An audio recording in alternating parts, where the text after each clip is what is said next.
에스라서 6장 전체 그 말씀을 가지고요, 예배의 회복을 통한 삶의 회복이라는 제목으로 함께 말씀 나누겠습니다. 여러분, 저희들 지난 시간까지 보면요, 하나님께서 약속하신 대로 이제 이스라엘 백성들 유대 땅으로 돌아오지 않았습니까? 그래서 이제 성전 재건을 고레스의 칙령을 받고 그 왕이 갑자기 정말 하나님의 약속대로 뜬금없이 그 성전 재건을 허락해 주었습니다. 근데 너무나 많은 사람들이 그 재건을 방해했어요. 그래서 그 공사를 시작한 지 2년 만에 그 공사를 멈추게 되었습니다. 그들이 육적으로는 방해꾼들이 그 무기를 들고 와서 그들에게 협박을 일삼았고, 또 그 중간에 있는 그 왕에게까지 가는 그 사이에 있는 모든 관리들에게는 약 14년이라는 시간 동안 쉬지 않고 뇌물을 주었습니다.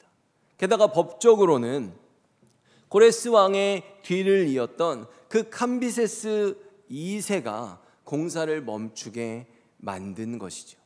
그렇게 약 14년 동안이나 할 수 없이 손을 놓고 있었습니다. 근데 하나님께서요, 이 세상의 법 위에 하나님의 법이 있는 것처럼 너희들 세상의 왕이 막는다 그래서 그러고 있는 거 아니라 내가 명령했으니까 그 땅에 가서 하기로 했던 그 성전 재건을 다시 시작하라고 학개와 스가랴 선지자를 통해서 하나님이 그들에게 명령하셨습니다. 그래서 그 14년 동안이나 손을 놓았던 그 공사를 다시 시작했어요.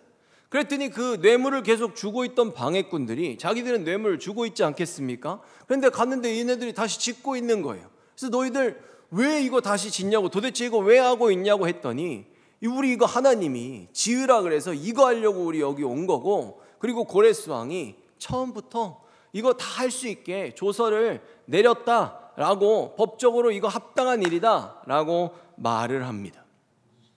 사실 맞는 말이죠. 고레스 왕이 모든 걸 허락했습니다. 그리고 공사를 멈췄던 것도요, 이들이 반란을 도모하거나 실제로 일으키지도 않았는데 그들이 다 그냥 일어나지도 않은 일을 모함해가지고 그것을 멈추게 했던 거 아니겠습니까? 근데 문제는 뭡니까? 그것은 이미 왕이 2번이나 바뀌었습니다. 세상이 변했어요. 그래서 결국 이 성전 공사에 대한 공식적인 그 법적 근거를 확인하기 위해서 총독 다뜨네가 그 유대 지역에 대한 조사를 마치고 지금 고국으로 돌아가서 다리오 왕에게 보고를 하게 됩니다. 그 왕이 보고를 받았어요. 근데 너무나도 놀랍게도 이 다리오 왕이요, 이 보고를 받자마자 바벨론 문서고 다 뒤져가지고 그 왕실의 기록을 찾으라고 명령합니다. 근데 여러분, 이런 일이요, 실제로 있었다는 자체가 굉장히 이례적인 일입니다. 왜냐하면 이 다리오 왕의 행동이 사람들이 볼 때 너무나도 적극적이기 때문이에요.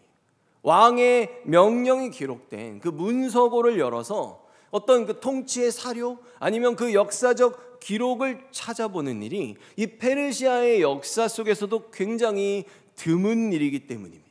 이런 일들이 보통 언제 있냐 하면요, 국가적으로 매우 중대한 사안들을 결정하거나 어떤 전쟁의 행적, 기록들을 보기 위해서 그런 중요한 과거의 행적의 진위를 확인할 때만 이것이 가능했다고 전해지기 때문입니다.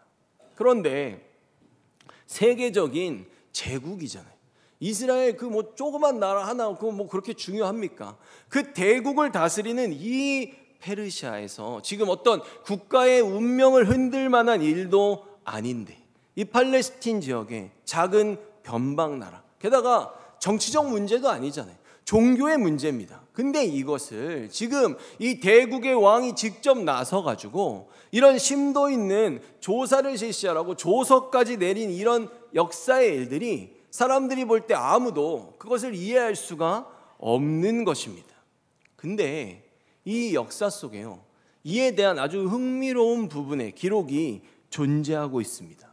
그것이 무엇이냐 하면 유대의 역사가 중에 가장 잘 알려져 있는 그 요세푸스의 기록에 보면요, 수룹바벨, 지금 유대의 총독이지 않습니까? 그리고 이 수룹바벨과 지금 페르시아의 왕으로 있는 이 다리오가 어렸을 때 동문수학했던 절친이었다고 기록하고 있습니다.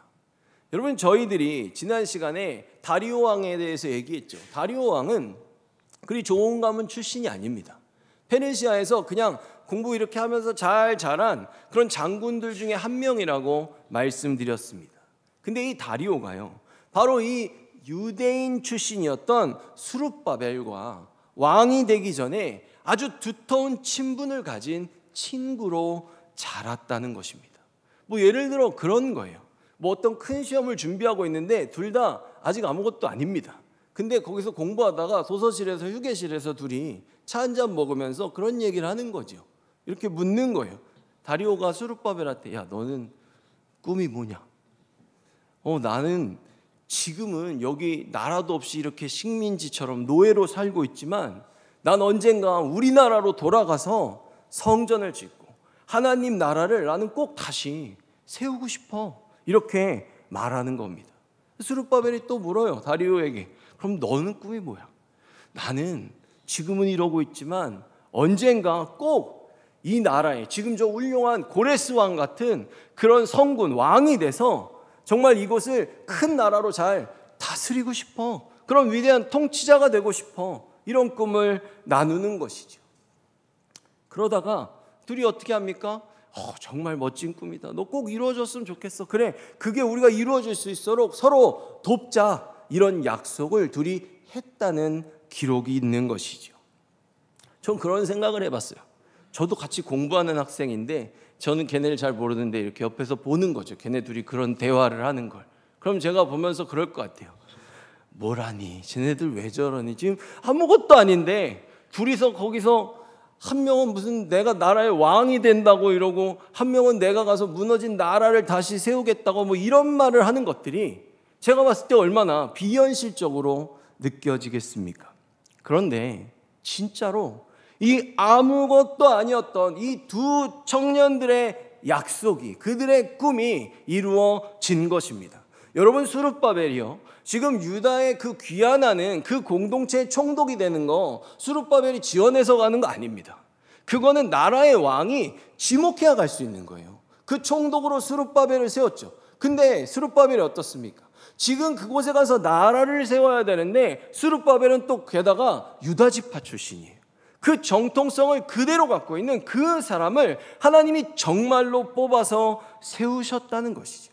다리오는 어떻습니까? 캄비세스 2세를 이어서 정말로 그 장군 중에, 군사 중에 한 명이었던 사람이 장군이 되고 그 장군이 이 페르시아라는 대국의 왕이 된 것입니다. 어찌 보면 굉장히 우연한 일이지 않습니까?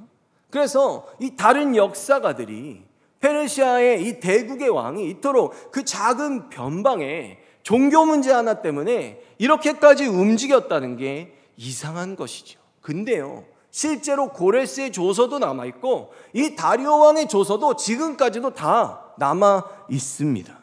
그래서 이 이상한 부분들을 그들은 사실 자체를 의심했지만 그것이 조서들이 다 전해져 오니까 부정할 수가 없는 겁니다. 그런데 이런 요세푸스의 역사 기록을 통해서 후대 사람들은 오히려 하나님의 오묘한 계획과 그분의 섭리를 보는 우리에겐 기념비적인 사건으로 전해지고 있습니다. 그래서 이렇게 당대의 최고의 권력을 가졌던 이 다리오 왕의 명령이 떨어짐으로써요, 이들이 이때부터 최선을 다해서 고레스 왕의 조서를 찾기 시작합니다. 여러분이 페르시아는 대국이지 않습니까? 그래서 이 페르시아의 왕들은요, 이 제국을 다스릴 때 그 통치의 효율성을 높이기 위해서요, 계절마다 다른 지역들로 돌아다니면서 도시를 옮기면서 다스렸습니다.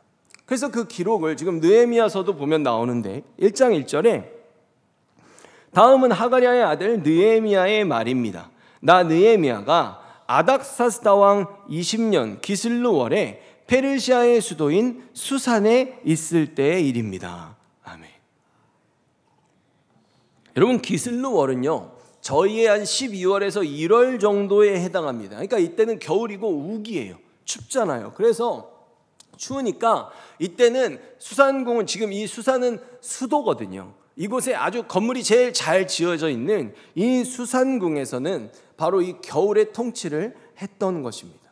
그리고 봄에는 그 밑에 조금 아래로 내려오면 바벨론 지역이 있어요. 도시 이름도 그런 거죠. 그곳에서 다스리고 마지막 여름에는 제일 시원한 그 북쪽의 자리를 잡고 있는 그 시원한 지역인 메데도 앙메다 궁에서 다스렸습니다. 그래서 저희가 오늘 지금 6장의 2절 말씀을 보면요, 메데도 앙메다 궁성에서 한 두루마리를 찾았으니 라고 나옵니다. 그러니까 이 메데도 앙메다 궁에서 지금 고레스의 조서를 결국 발견한 거죠. 그러니까 이 페르시아 왕들이 계절마다 그 도시를 옮기면서 통치를 했고요, 또 그들이 이를 보는 그 지역들마다 문서 창고를 따로 두었다고 기록하고 있습니다. 그런데 지금 이 다리오 왕이 어떻게 한 겁니까? 여기 이 창고들 그냥 전국적인 명령인 거죠. 모조리 다 뒤져가지고 이 고레스의 조서를 찾으라는 명령을 내린 겁니다. 이것이 참으로 놀라운 일인 것입니다. 여러분, 어찌 보면 정말 별거 아니잖아요. 작은 변방의 그 나라, 지금 그 지배하는 나라인데 뭐 걔네들 성전을 짓든지 말든지 뭐가 그렇게 중요하겠습니까? 근데 이런 다리오 왕의 적극적인 행동과 지금 유대의 그 전해져 오는 역사의 기록들을 보면 수룹바벨과 다리오 왕의 인연이 꽤 깊었다는 것을 저희들이 짐작해 볼 수 있는 부분입니다. 그리고 이것이 얼마나 찾기 힘들었겠습니까? 사실 여러분, 고레스 왕 때 내렸으니까 16년 전의 조서잖아요. 그렇죠? 왕도 2번이나 바뀌었고, 그러니까 이것을 찾는 일이 그렇게 간단한 일이 아니었을 거라는 생각이 드는 것입니다. 여러분, 저는 이것을 보면서 그런 생각을 했어요. 이래서 사람이 참 어디에서든지 어느 순간에든 잘 살아야 된다는 생각을 했습니다. 여러분, 이 세상 되게 넓은 것 같아도요, 되게 좁습니다. 이렇게 몇 달이 건너면 말도 안 되게 저는 한국에서 미국에서 아는 어떤 사람을 만나요. 근데 그러면 제가 문득 그 생각부터 합니다. 내가 그 사람한테 어떻게 했었지? 이런 생각을 해요. 어느 정도 수위에서 이 사람과 그 관계를 나눠야 될지 생각하는 거죠. 근데 여러분, 사람이 그런 것 같아요. 내가 지금 볼 때 그 사람이 아무리 우스워 보여도 그 모든 인생들이 정말 어떻게 될지 아무도 모른다는 것입니다. 저희들이 금요예배 때 로마서의 말씀을 통해서도 나눴지만 우리들의 인생 가운데 있는 그 모든 시간들, 그 소소한 경험들까지도 주님이 필요할 때 다 모아가지고 합력해서 선을 이루시는 것입니다. 지금도 어떻습니까? 정말 사람의 그 작은 인연 하나까지도 이 구원의 역사를 위해 버리지 않고 사용하시는 그 분이 바로 전지전능하신 하나님이십니다. 그래서 드디어 고레스 왕의 조서를 찾았습니다. 그리고 이 다리오 왕이 기다렸다는 듯이 성전 건축 허가를 내립니다. 게다가 처음에는요, 고레스 왕이 모든 비용과 재료들을 공급하겠다는 약속을 했어요. 그때는 거기까지만 있었죠. 근데 지금 다리오 왕이 보니까 거기서 방해가 있는 거예요. 멈췄잖아요, 중간에. 그래서 이번에는 공사를 방해하는 사람들에게까지 조서를 내립니다. 방해 금지 명령 조서를 내리는 거예요. 그래서 저희가 6장 11절을 보면요, 누구든지 이 명령을 바꾸면 그 사람의 집에서 들보를 빼내고 그의 몸을 그 들보에 묶은 다음에 박아버릴 것이다. 그가 이런 죄를 지었으므로 그의 집을 거름더미로 만들 것이다. 아멘. 원래 이것이 십자가형의 원조입니다. 십자가형은 페르시아에서부터 비롯됐다고 보통 말하고 있어요. 무슨 뜻입니까? 앞으로 저 이스라엘의 성전 공사를 한 번만 더 방해하면 그들의 집안을 멸문시켜버리겠다는 경고문입니다. 그리고 다리오 왕은요, 왕실에서 원래 고레스도 필요한 경비를 대주겠다고 약속했잖아요. 근데 이게 생각보다 잘 안 이루어졌는지 매우 현실적인 방안을 다시 제시합니다. 그래서 8절에 보면요, 이것을 위해서 조서를 또 내려요. 내가 또 조서를 내려서, 그죠? 이것만 보면 왕이 굉장히 조서를 좋아한다고 생각할 수 있어요. 조서를 또 내려서 성전에 드는 경비를요, 이 페르시아에서 가지고 가면 너무 오래 걸리니까 아예 그 지역에서 거두는 세금을 걔네들한테 주라는 거예요. 그래서 공사가 지금처럼 중단되지 않게 그 세금을 직접 줘라라고 이렇게 지금 조서를 내린 것입니다. 참으로 지혜롭고 놀라운 처사가 아닐 수 없습니다. 대국의 왕이 이렇게까지 할 필요 없다는 것이죠. 그리고요, 이 다리오 왕이요, 좀 더 취하는 행동들을 저희들이 살펴보면 그는 정말 스룹바벨을 통해서 여호와 하나님이 어떤 분이신지에 대해서도 매우 잘 알던 사람처럼 보입니다. 왜냐하면 6장 9절, 10절 그리고 12절을 보면요, 그 백성에게 필요한 것을 다 주어라. 숫송아지나 순양이나 어린 양을 주어서 하늘의 하나님께 태워드리는 번제물로 바칠 수 있게 하여라. 그리고 밀과 소금과 포도주와 올리브 기름도 주어라. 예루살렘의 제사장이 원하는 것은 무엇이든지 주어라. 날마다 빠짐없이 주어라. 그렇게 함으로 하늘의 하나님께서 기뻐 받으실 만한 제물을 그들이 바칠 수 있도록 하여라. 하나님께서는 예루살렘을 예배 받으실 곳으로 정하셨다. 왕과 백성을 가리지 않고 이 명령을 바꾸려 하거나 성전을 무너뜨리려는 사람은 하나님께서 물리치실 것이다. 나 다리오가 이 명령을 내리니 즉시 받아들여 빠짐없이 지키도록 하여라. 아멘. 여러분 어떻습니까? 이게 지금 다리오의 조서의 내용을 엿다가 그대로 적어 놓은 거예요. 근데 지금 보면 어떻습니까? 여러분 레위기는 우리도 별로 안 좋아하잖아요. 그죠? 근데 다리오 왕 보면요, 이 제사의 방식과 지금 제사의 제물들과 이 부재료들까지도 굉장히 정확하게, 그리고 하나님을 하늘의 하나님이라고 부르잖아요. 굉장히 하나님에 대한 어떤 그 신관이 아주 정확하게 잡혀 있는 사람이라는 것을 알 수 있습니다. 그리고 여러분 저희들이 잘 알듯이 구약 성경은 히브리어로 기록되어 있지 않습니까? 그리고 신약 성경은 헬라어로 기록되어 있잖아요. 근데 구약 성경 중에 아주 극히 일부가 아람어로 기록되어 있습니다. 근데 아람어는 뭐냐면 페르시아에서 그들이 포로기에 사용했던 언어예요. 근데 다니엘의 조서도 그렇고 고레스의 조서도 그랬고요, 지금 이 다리오 왕의 조서도 그런 것처럼 이 조서를 그대로 옮겨놓은 이 부분들만은 지금 에스라가 이것을 기록할 때 이것을 바로 페르시아의 언어인 아람어로 기록해 놨다는 것입니다. 왜 그렇습니까? 이것이 사실임을 증명하고 있는 것이죠. 바로 이 다리오 왕의 조서에서 번제라는 어떤 제사의 방식, 제사의 어떤 제물의 종류들, 그리고 지금 부재료들까지도 아주 빠짐없이 지금 잘 기록을 해 놓았습니다. 그리고 다리오 왕은요, 여기다가 그의 개인적인 부탁까지 기록하고 있습니다. 6장 10절의 뒷부분을 보면, 그리고 나와 내 아들들의 생명을 위해 기도할 수 있게 하여라. 아멘. 무엇입니까? 기도 좀 해달라는 거예요. 이처럼 다리오 왕은요, 지금 마치 그렇지 않습니까? 자신의 절친인 스룹바벨에게 그 편지 제일 마지막에 이렇게 쓸 수 있잖아요. 추신, 뭐 좀 보내줘, 뭐 이런 것처럼 마치 부탁이라도 하듯이 지금 대국의 왕이 한 변방의 작은 나라의 하나님을 하늘의 하나님이라고까지 부르면서 자기와 자기 아들들 이 나라를 위한 기도를 부탁하고 있습니다. 참으로 놀라운 대목이 아닐 수 없습니다. 여러분, 근데요, 하나님께서는요, 그 지역의 지금 통치권이 아시리아였다가 그리고 바벨론으로 갔다가 지금 페르시아에까지 옮겨가지 않았습니까? 근데 주님께서는요, 하나님의 백성들에게 늘 그러세요. 저들이 겉으로만 세상의 강대국들일 뿐이지 정작 이 땅의 주인인 내 앞에서는 한낱 피조물에 불과하다는 것입니다. 그래서 그 이사야서의 말씀을 보면요, 이사야서 10장 5절에서 7절에 아시리아에게 재앙이 닥친다. 내가 그를 내 진노의 몽둥이로 이용했고 내 분노를 쏟기 위한 막대기로 삼았다. 내가 그를 나에게 등을 돌린 민족에게 보냈다. 나를 노하게 한 백성에게 보내어 치게 하며 아시리아가 그들을 약탈하고 탈취하며 유다를 거리에 진흙같이 짓밟도록 하였다.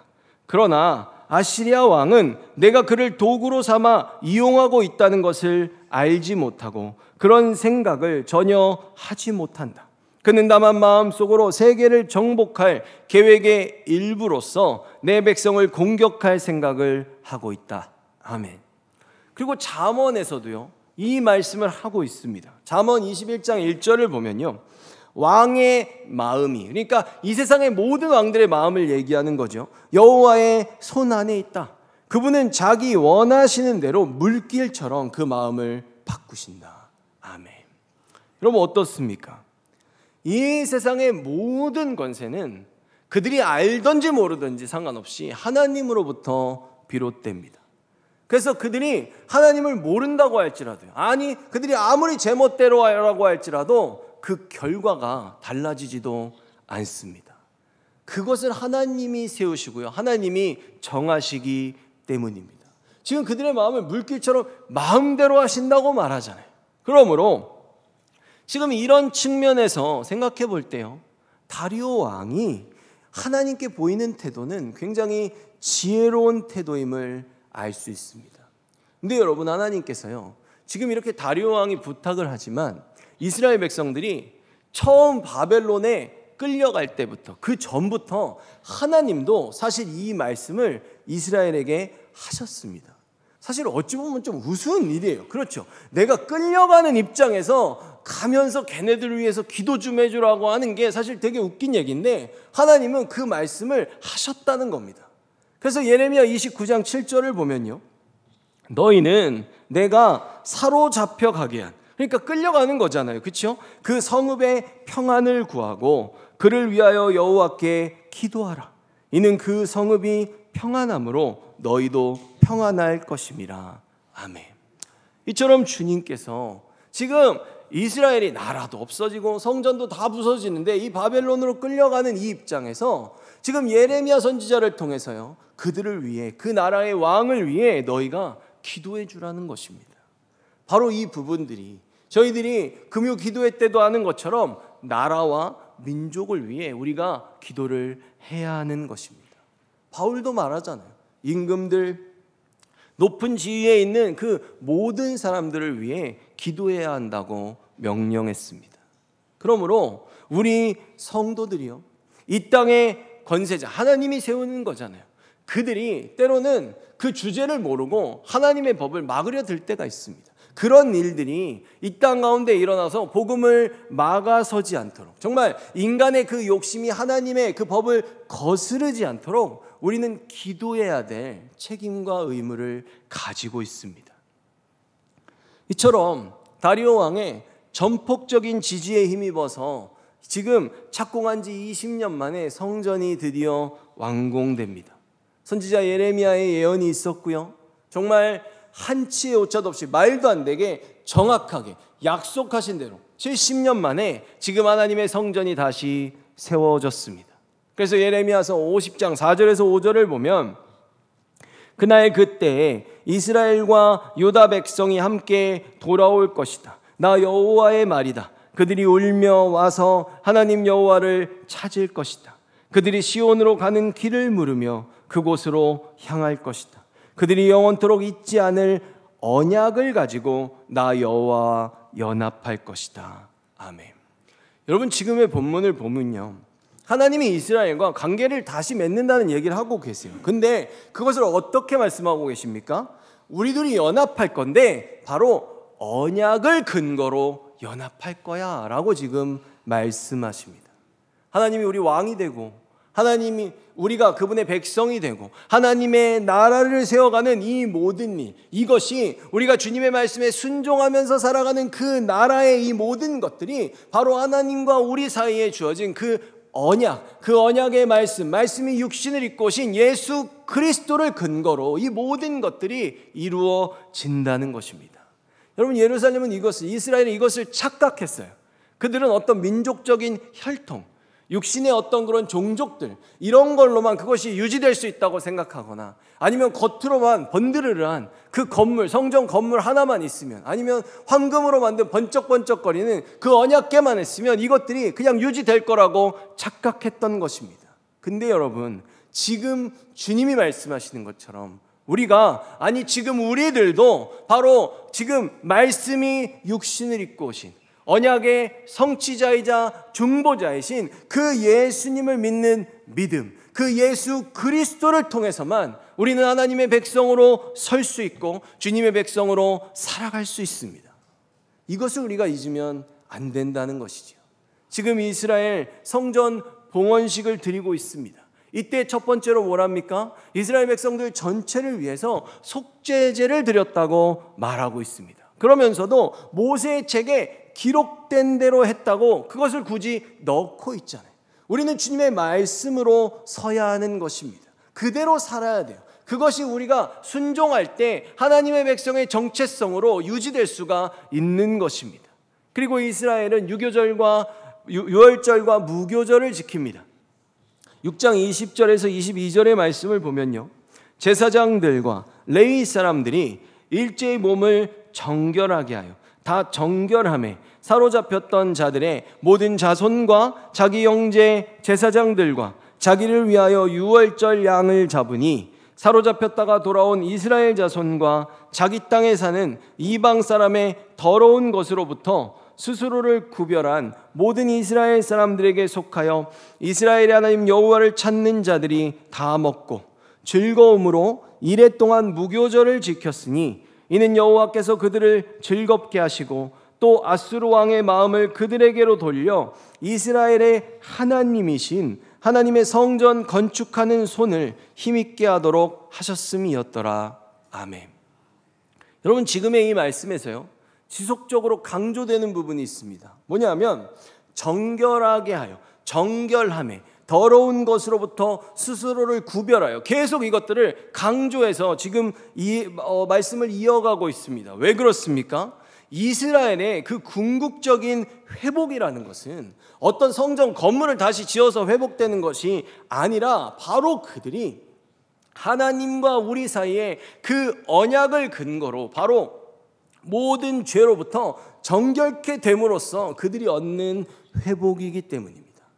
여러분, 이 무교절은 꼭 유월절을 지나야 가야만 만날 수 있는 절기예요.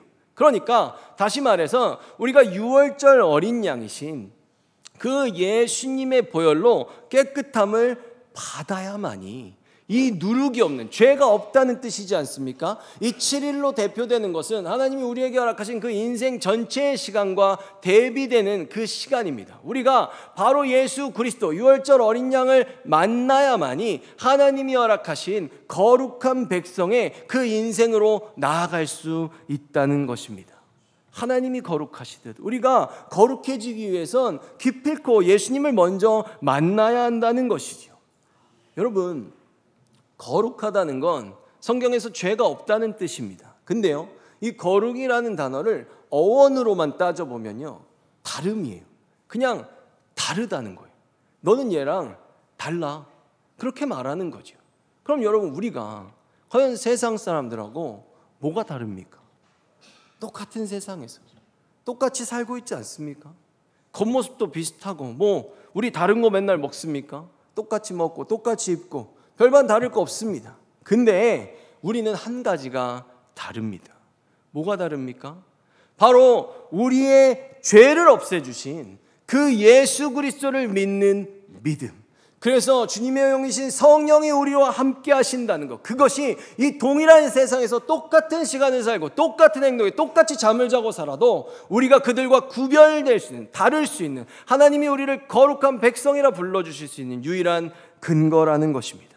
여러분, 오직 한 가지, 바로 이 예수 그리스도를 믿는 믿음, 그 그리스도를 기준으로 해서만이 우리가 달라질 수 있다는 것을 우리가 그 어떤 순간에라도 잊으면 우리도 이스라엘처럼요, 정체성을 잃어버릴 수 있고 하나님의 나라를 잃어버릴 수 있는 것입니다.